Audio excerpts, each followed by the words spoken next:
start of the expedition, the German Society of Polar Research invited the famous explorer Richard E. Byrd, and yes, that is the same Richard E. Byrd who supposedly went to what we call the center of the Earth, which is associated with debunking theories. And what I mean by that is that the center of the Earth has a core, but there are parts of the Earth where we have underground cities and bases which are real, and some of them have even been videotaped.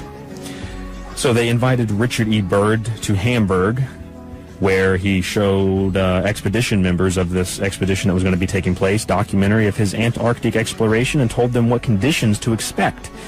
Ironically, about 10 years later, the Navy's Admiral Byrd led his own military expedition to Antarctica. It was supposed to be a scientific expedition, but they took aircraft carriers and thousands of soldiers armed to the T for some reason. Well, why not? You never know when you're going to run into a dangerous group of sea lions. Right. Those ice fishers get really upset having to set there all day. That's right. You never know what's going to happen. So, Capitan Rischner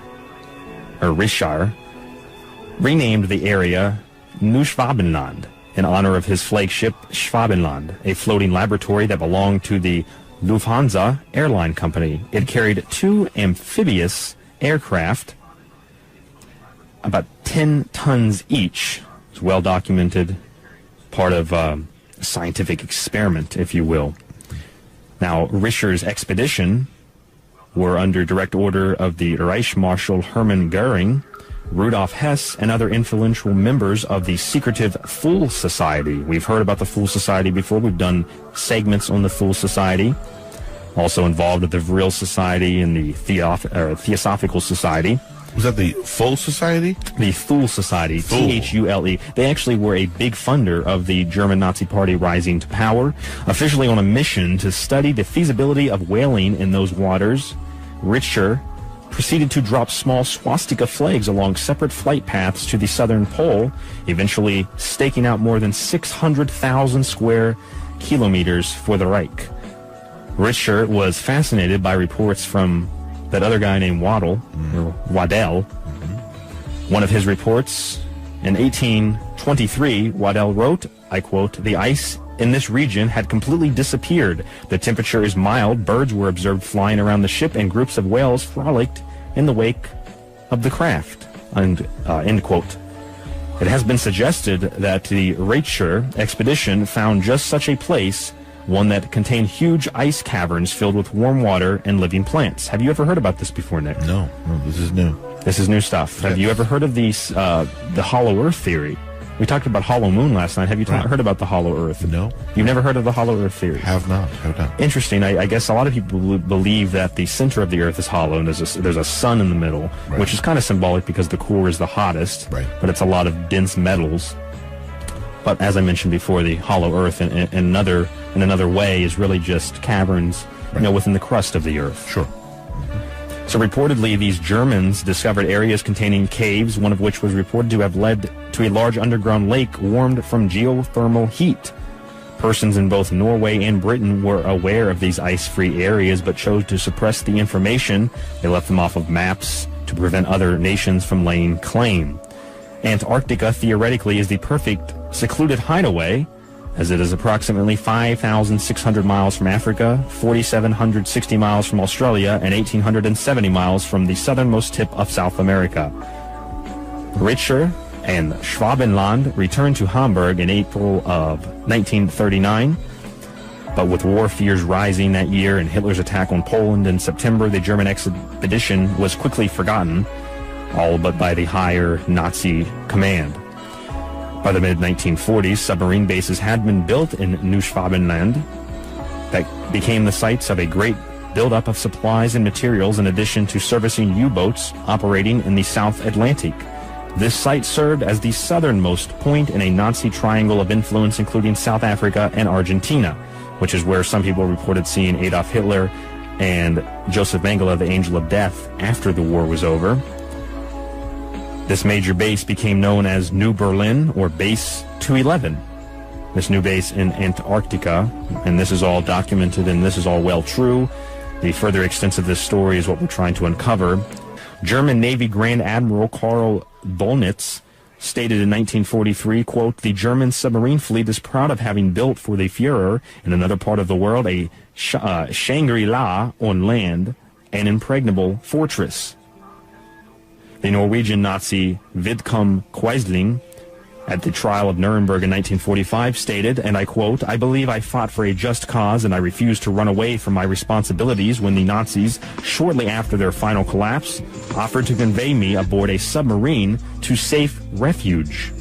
There was also reports that when Allies closed in on the capital, before Hitler supposedly shot himself, that there was a mass UFO sighting over Germany, and many high-ranking officials in the Reich were taken aboard these UFOs and disappeared. People say that those are aliens, and they were connected with the Vril Society and communicating with otherworldly spirits and creatures. I don't think that was that. I think it was probably German flying saucers, which they perfected, and we're going to get a little bit of that information coming up. The question of how the Nazis could have kept such a large base secret was explained in part by W.A. Harbinson, who stated, and I quote, "Regarding the possibility of the Germans building self-sufficient underground research factories in the Antarctic, it has only to be pointed out that the underground research centers of Nazi Germany were gigantic feats of construction containing wind tunnels, machine shops, assembly plants, launching pads, supply dumps, and accommodation for all who worked there, including adjoining camps for slaves, and yet very few people ever even knew they existed." Until I did the research, Nick, I didn't even know that these existed. Yeah. These large underground facilities in Germany. Mm-hmm. Not something they teach you in school. Not something that you're taught in school, absolutely not. Mm-hmm. But they did exist, and describing them would get you labeled a conspiracy theorist, but nevertheless, they are there. By March of 1945, the total number of Nazi submarines had reached about 463. This was recorded by British historian Basil Liddell-Hart.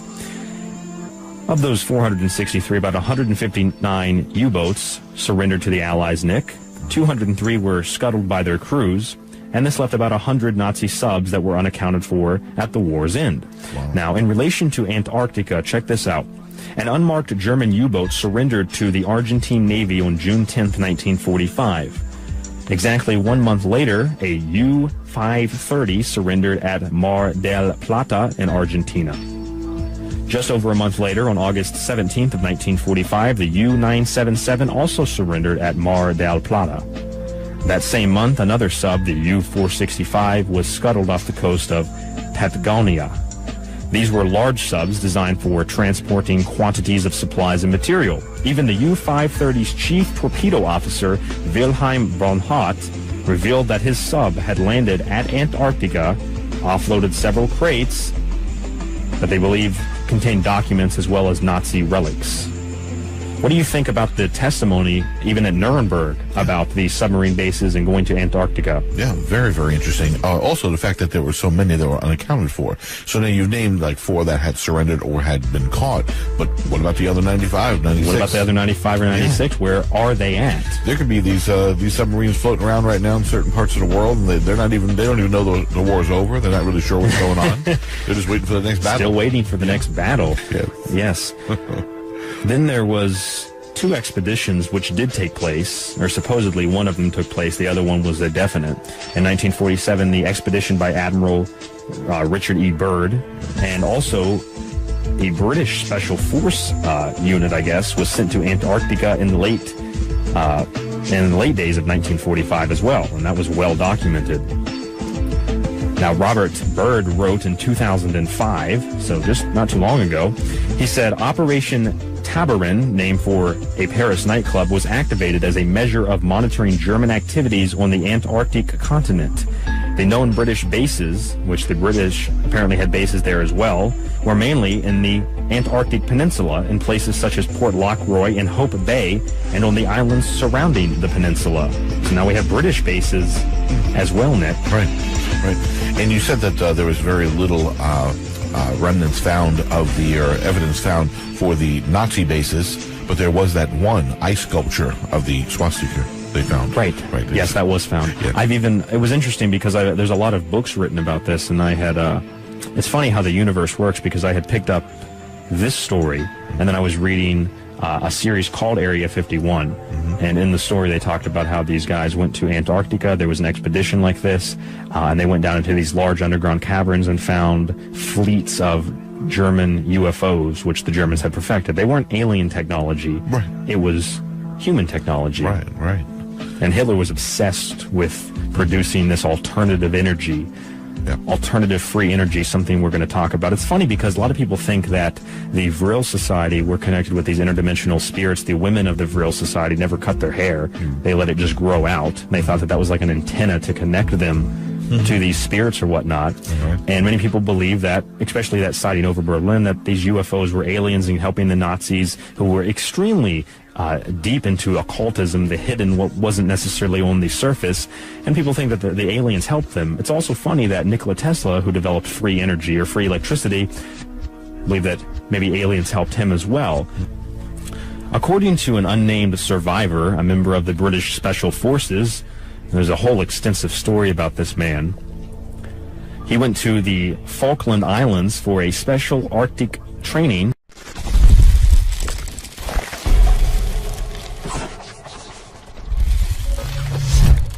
In the fall of 1945, and I believe for the most part that all of this is definitely documented. It was led by veterans of the Norwegian resistance and accompanied by an unmanned scientist. This special unit of British soldiers traveled to Antarctica. Now, it was told to Robert Byrd by this man that the original scientists and commandos had found an ancient tunnel, as they called it, and under orders the force went through the tunnel, but only 2 returned before the Antarctic winter set in. During the winter months, the 2 survivors made absurd claims over the radio about what they called polar men. Polar men. Polar men, Nick. Is this like frozen Germans? Or It's like frozen German popsicles, yes. They talked about polar men, ancient tunnels, and Nazis. And some of this, I don't know if this is recorded, but it's well probably documented in a transcript. Radio contact was finally lost in July of 1945, and for their mission, they went into the unknown. The last broadcast brought them further anxiety, as the final broadcast they picked up, I guess, they heard the voice that the polar men had found them, and then screams, and then contact was lost. Wow, this sounds like an excellent movie. It sounds like an excellent movie. Yeah. Why have we tried to make this, and then we had to make it into a comedy. Right. So I threw the script out.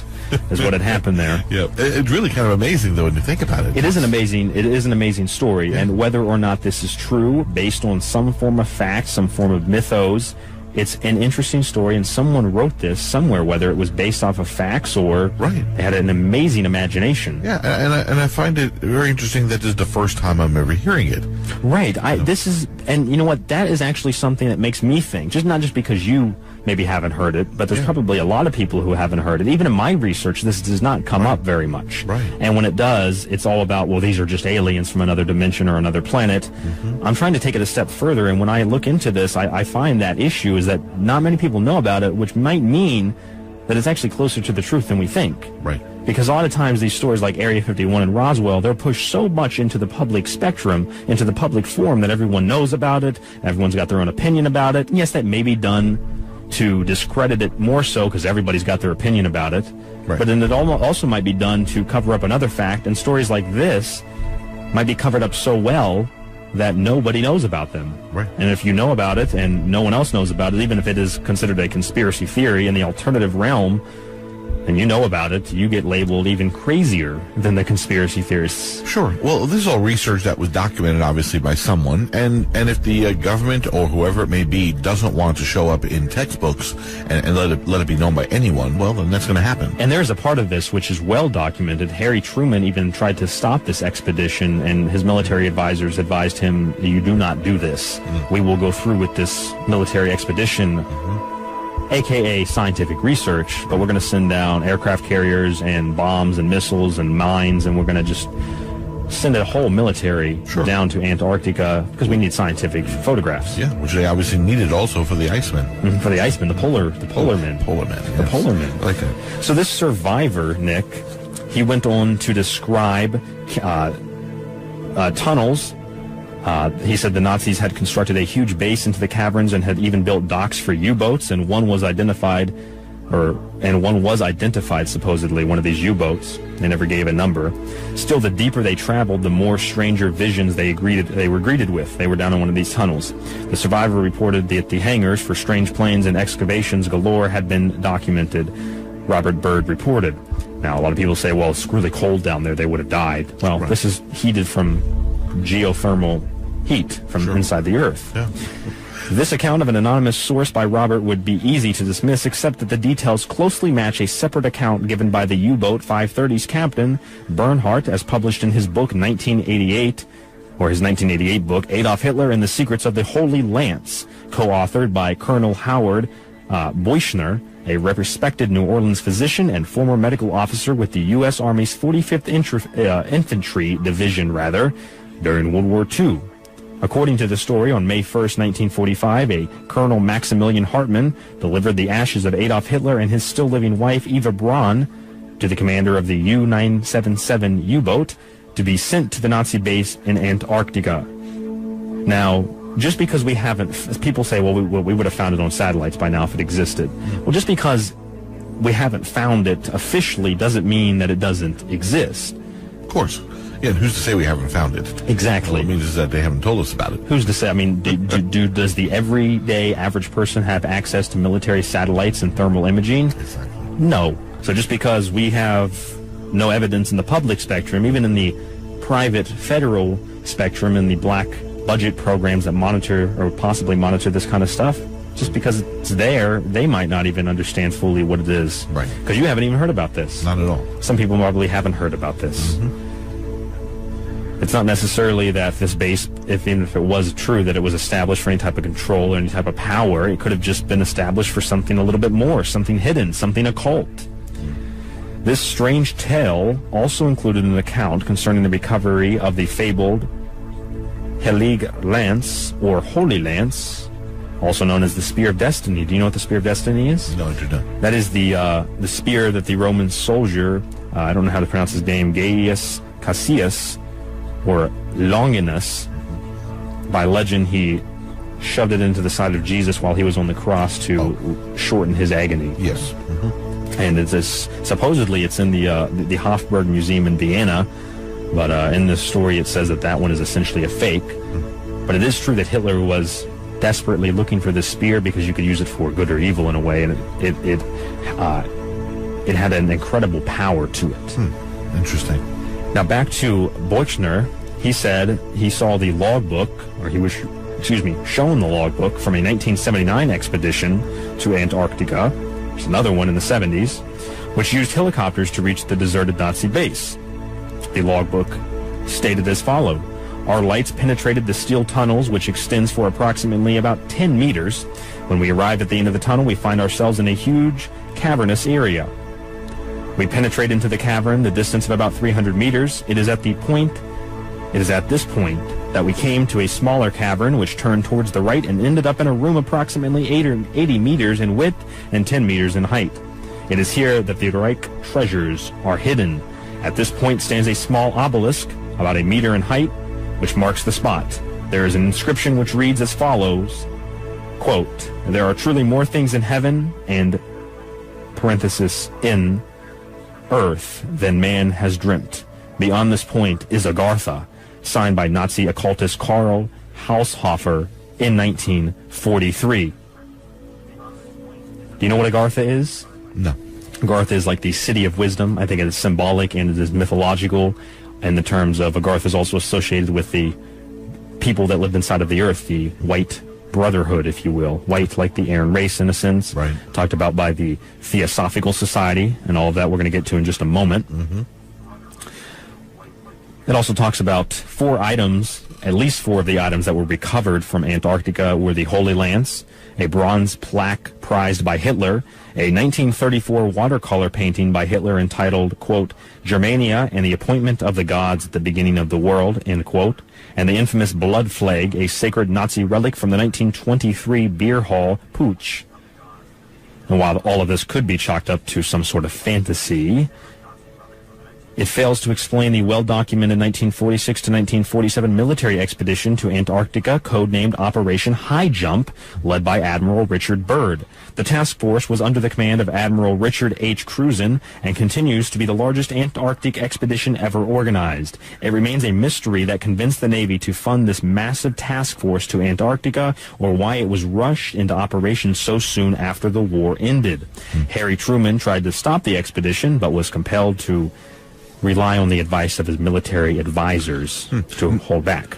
Named the United States Navy Antarctic Developments Program, this U.S. Navy operation reached its destination in January of 1947 and lasted only until February.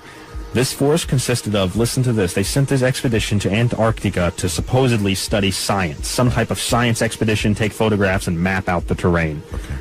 This force consisted of 4,700 men, 13 ships, including an aircraft carrier with 6 twin-engine transport planes and helicopters.